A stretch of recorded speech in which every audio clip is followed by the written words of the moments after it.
Всем привет! Меня зовут Ксения, и я рада видеть вас на своем канале. Сегодня я хочу вам рассказать о новом интересном проекте под названием «Кружевной бой», который будет проводиться совместно с каналом Анастасии. Данный проект будет проходить в несколько этапов. Первую серию из этого проекта вы сможете посмотреть на канале Анастасии. Я обязательно прикреплю ссылку в описании под этим видео. Заходите, смотрите. Сегодня у нас будет как раз таки вторая серия из данного проекта. Следующую серию вы сможете посмотреть как на канале Анастасии, так и на моем канале. Суть проекта заключается в том, что одна из нас плетет основу для мотива, а вторая из нас доплетает последующие слои. Когда мотив будет полностью готов, каждая из нас должна будет снять отдельное видео по изготовлению целого изделия из данных мотивов. Но при этом мы должны будем придерживаться некоторых правил. Во-первых, мы не сможем поменять схему предыдущей кружевницы, а во-вторых, это ограничение по времени. Каждая из нас должна успеть за 2 недели. Данный проект проводится впервые, и мы с Анастасией очень надеемся, что он вам понравится. Поэтому не жалейте лайков, пишите ваши комментарии, а также подписывайтесь на канал. Ну что, а теперь давайте приступим к плетению. У меня уже готовы 2 челнока. Я намотала, как видите, 2 разных оттенка ниток. Теперь мы приступим к плетению. Так как нам нужно сплести мотив челноком, Анастасия в своем видео показала, как плести правильно мотив, но плетение у нее с нюансами, потому что плетет она на игле. Сейчас я покажу вам, как плести такой мотив челноком. В принципе, разница будет небольшая, схема останется той же самой, то есть плести мы будем по готовой схеме Анастасии. Просто я покажу пару нюансов, чтобы вам было проще в плетении самого мотива, если вы плетете челноком. Итак, я решила плести внутренние колечки из более темного цвета нити, а дуги более светлым цветом. Для начала начинаем плетение первого колечка. Оно будет плестись по схеме 6 пико, 3 пико, 6. Не забываем о хвостиках, которые мы должны заправить сразу же в начале плетения.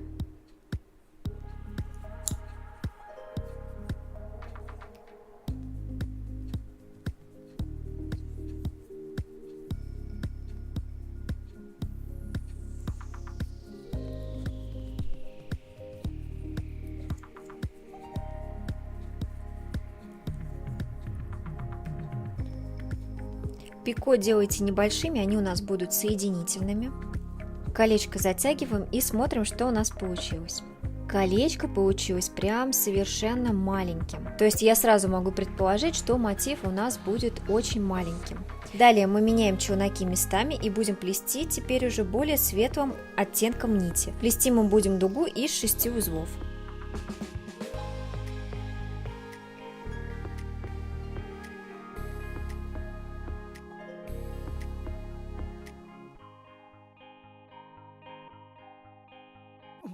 Дугу подтягиваем, и теперь начинается самое интересное. Это плетение комбинированного кольца. Как вы знаете, плетется оно 2 челноками, и сейчас я вам подробно покажу. Одна из сторон у нас будет состоять из 8 узлов, а вторая сторона из 3. Для начала мы сплетем большую сторону. Здесь мы начинаем плетение так же, как и при плетении обычного колечка. Плетем первых 8 узелков.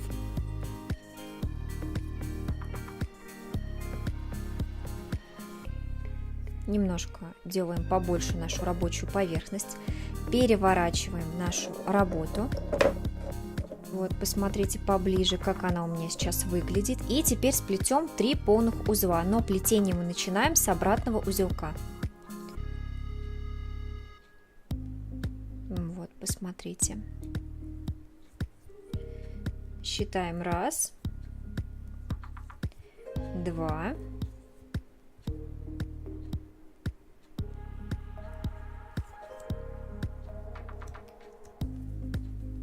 3. После этого мы колечко можем затянуть. И вот что у вас должно получиться. Одна из сторон должна быть другого цвета. Теперь мы плетем снова дугу. Она у нас будет опять состоять из 6 узелков.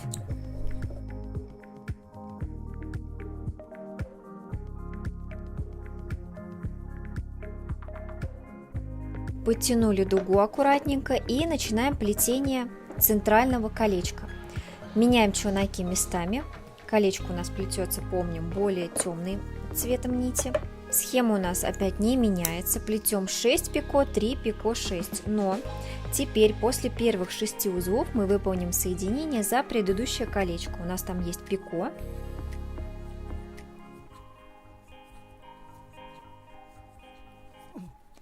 Вот посмотрите, я сплела первых 6 узлов и теперь буду выполнять соединение за пико. Правда, у меня пико здесь очень маленькие. Аккуратно его нахожу.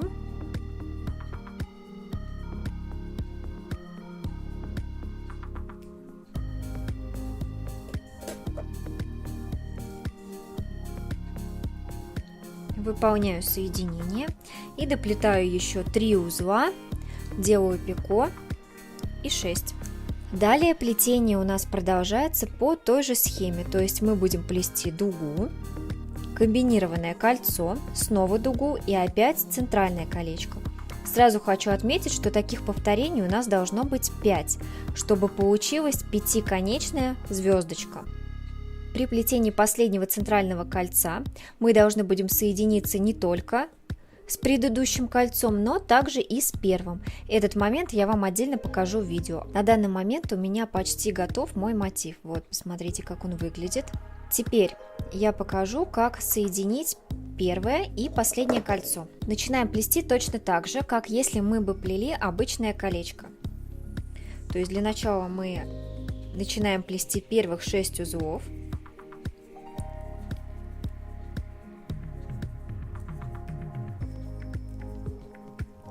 Далее мы выполним соединение за пико от предыдущего колечка.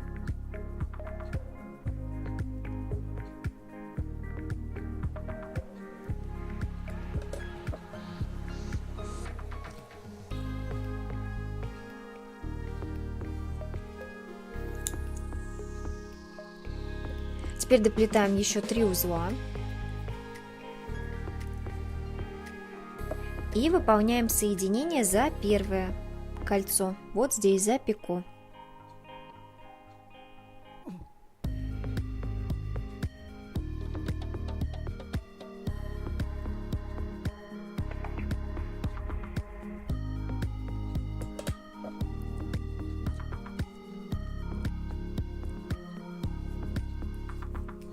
Доплетаем 6 узлов. Вот, посмотрите, что у меня получается. Довольно интересный мотив, согласитесь. Далее нам нужно доплести последнюю дугу вместе с комбинированным колечком. Меняем челноки местами и начинаем плетение. Плетем 6 узлов. После этого мы должны будем сплести комбинированное кольцо. Одна сторона будет у нас состоять из 8 узелков, а другая сторона у нас состоит из 3 узлов. Доплетаем последние 6 узлов от дуги и далее аккуратно зафиксируем кончики ниток, пришив их в первое колечко. Мотив полностью готов. Вот что у меня получилось. Смотрите, какая милота, мне прям очень нравится схема, зачетная. Ну что, а теперь пришло время для моего ответного хода и задания для Анастасии. Теперь мы будем наслаивать на данный мотив сверху слои. Кстати, я придумывать их буду по ходу самого видео. Все очень просто. Я посмотрела и решила, что мне хочется добавить объема вот в эти части. Как это сделать? Проще всего сделать здесь дополнительно колечко, от него сделать дуги вместе с маленькими колечками соединительными и также дополнительно с пико на них. Давайте начнем его плетение. Я решила, кстати, что у меня кольцо будет более светлого оттенка, а дуги будут более темными. Немножко скомбинируем. Для начала нам нужно связать 2 конца ниток. Начало мотива у нас будет маленьким, потому что его мы будем продевать вот в эти отверстия. Давайте возьмем, например, 6 пико 6.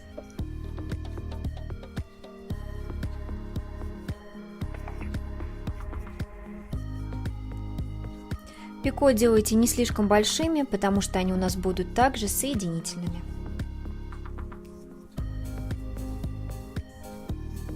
Учтите, что у нас в принципе сейчас идет ювелирная работа, поэтому если вам сложно плести такие маленькие изделия, просто увеличьте мою схему на 2 раза. При этом не забудьте увеличить также и основу. Далее меняем челноки местами и будем плести дугу. А сколько же сделать узлов в дуге? Честно, я возьму сейчас просто цифру наобум. Ну, если по расчетам и логически подумать, у нас здесь дуга идет 6, значит мы должны хотя бы увеличить ее на 2 узла. То есть давайте возьмем тоже 8. Дуга у нас будет 8.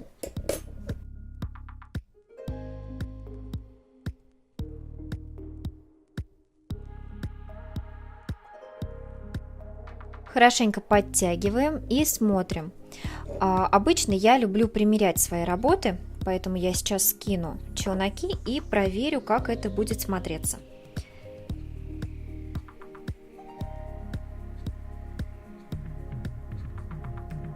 То есть дуга у меня будет проходить вот в этом месте. Да, я считаю, что этого достаточно. Мне нравится эффект. Теперь мы сплетем центральное колечко, которое мы будем присоединять также в основание к нашему мотиву. Давайте сплетем кольцо, чтобы оно у нас было почти идентичным, как и верхнее.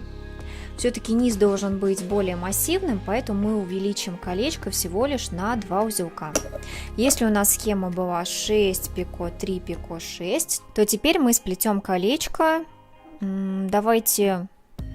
Ну, чтобы было проще, возьмем 8 пико 8. Я думаю, этого должно быть достаточно.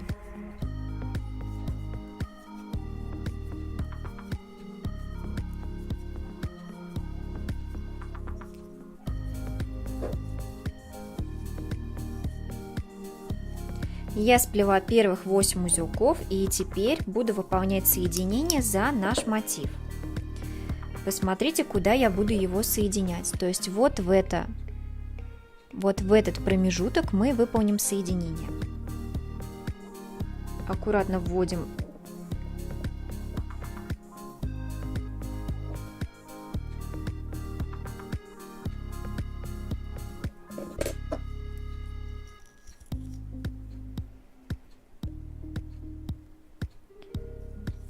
Далее плетем еще 8 узлов. Вот, посмотрите, что у нас получается. Теперь нам остается самое простое, это доплести такую же дугу и колечко. Схему вы уже знаете. Итак, посмотрите, что у меня получается. Теперь я спрячу вот эти вот ниточки, которые у меня остались, отрежу их от челнока и спрячу их в нашей работе, чтобы их не было заметно. Теперь нам нужно таких мотивов сделать всего 5 штук. Хочу заметить, что я не знаю, что у меня получится в конце. Обычно именно так я и придумываю свои схемы. Итак, посмотрите, какое изделие у вас должно получиться. Вот, посмотрите, всего их у меня 5 штук. Теперь мы приступим к сборке. Здесь все у нас довольно просто. Мы должны будем пройтись вот этими 2 хвостиками сквозь вот это центральное колечко. Складываем для начала, чтобы нам было удобнее. Приближу вас чуть-чуть. Вот, посмотрите. И аккуратно начинаем продевать. Раз. Теперь я переверну, чтобы мне было более видно.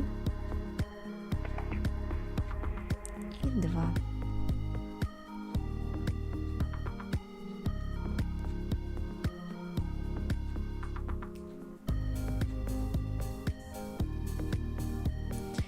Так, смотрите, у нас теперь получилось кольцо в кольце. Теперь мы вот эти усики, которые у нас остались, ну это я так их называю, на самом деле это обычные дуги с кольцами, продеваем в свободное пространство вот сюда. Одну сторону и также вторую.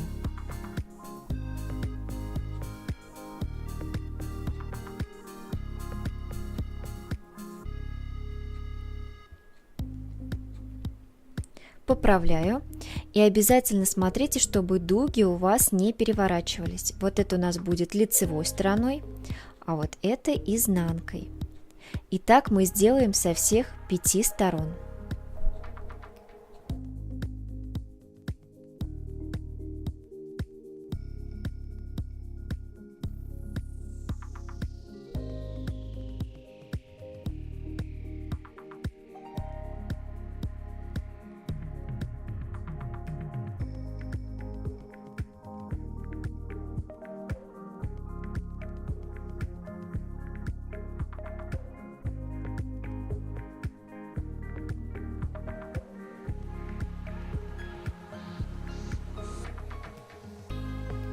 Ну что, я наконец-таки закончила собирать свой мотив. Вот, посмотрите, что у меня получилось. Из-за того, что я заранее предусмотрела вот здесь вот пико, потому что я знала, что у нас будут торчать кончики, и нам их придется как-то фиксировать. Теперь, я думаю, нам нужно сплести изнанку. Особо мы не будем изворачиваться, поэтому сделаем самый простой вариант. То есть сплетем на обратной стороне пятилистник, который будет держать вот эти, посмотрите, вот эти два колечка будет держать между собой и фиксироваться на изнанке. Делается это очень просто, плести будем всего лишь одним челноком. У меня осталось не так много нити, но я думаю, на изнанку мне должно хватить, поэтому начинаем плести первое колечко. Плестись оно будет по схеме достаточно простой. Это 2 пико, 13 пико, 4 пико, 13 пико, 2. Учтите, что колечко достаточно у нас крупное, поэтому плести его нужно очень аккуратно. Сильно узелки не затягивайте, чтобы вам было комфортно потом его затянуть. Сразу расскажу о том, что схему я уже проработала. То есть для изнанки я попробовала сплести одно колечко, сразу же его соединяла и смотрела, как примерно это будет выглядеть. Примерно со второй попытки я поняла, что нужно добавить в одном месте узелки, и вот теперь я плету первый раз по готовой схеме. Рассказываю я это все для того, чтобы вы понимали, как обычно происходит составление моих схем. Так, вначале я фиксирую кончики нити, сплела первых два узла, теперь делаю небольшое соединительное пико. После этого продолжаю плетение. Нам нужно сплести 13 узлов.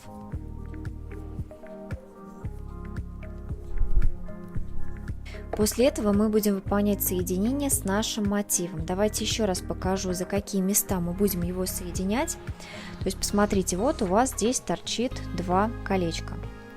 Вот раз, вот два. И вот за них мы должны будем выполнить соединение. Вначале за первое колечко проходимся, за пико, оно у нас здесь есть. Нам, в принципе, удобно за него зацепляться.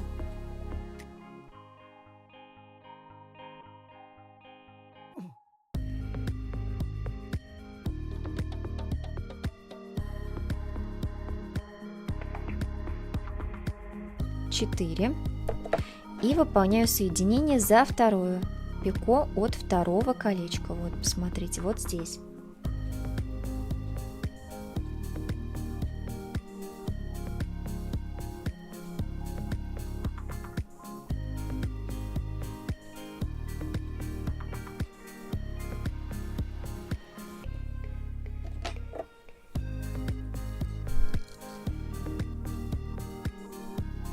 Ну а теперь нам осталось всего лишь доплести колечко до конца. Это еще 13 пико 2.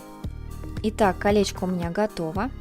Далее я начинаю плетение следующего кольца. Снова схема у нас не изменяется, правда, после двух первых узлов мы выполним соединение за пико от предыдущего колечка.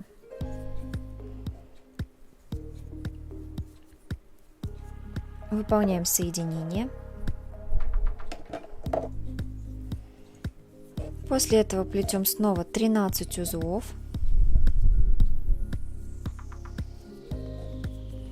Выполняем соединение за пико, но уже от следующей пары колец, то есть вот раз и два.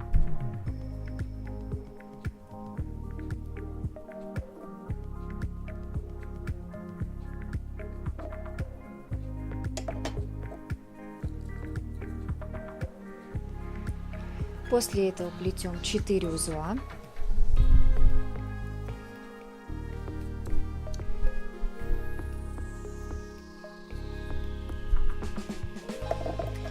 Выполняем соединение со следующим колечком.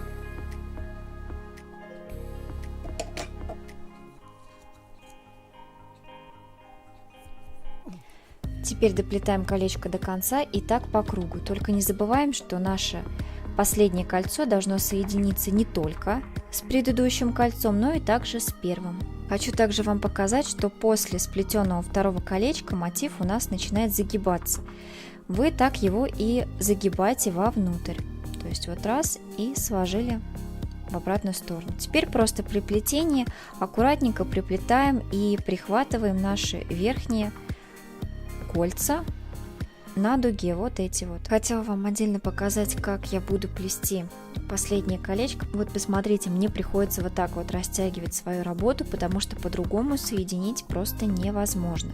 Сейчас я сплела первых 2 узла, выполнила соединение, 13 узлов, снова выполнила соединение с вот этими 2 колечками, сплела еще 13 узелков. И теперь мне осталось соединиться с первым кольцом. Делать это крайне неудобно, сразу предупрежу. Очень надеюсь, что у Анастасии не возникнет никаких трудностей с плетением этого мотива. И аккуратно теперь нахожу пико, за которую я должна выполнить соединение. Хорошо, что здесь всего лишь сплести пару узелков, и все. И на этом можно будет затянуть кольцо. Итак, я выполнила соединение, аккуратно подтягиваю и плету последних 2 узелка, 1 и 2. Все. Смотрите, если у вас возникли трудности с затягиванием колечка, просто передвигайте ваши узелки у кольца. Смотрите, растягиваете. Лучше, конечно, растянуть от самого начала кольцо, потому что, возможно, затянулся просто какой-то один из узелков. Теперь я буду расправлять и смотреть, чтобы у меня лежало все на своих местах.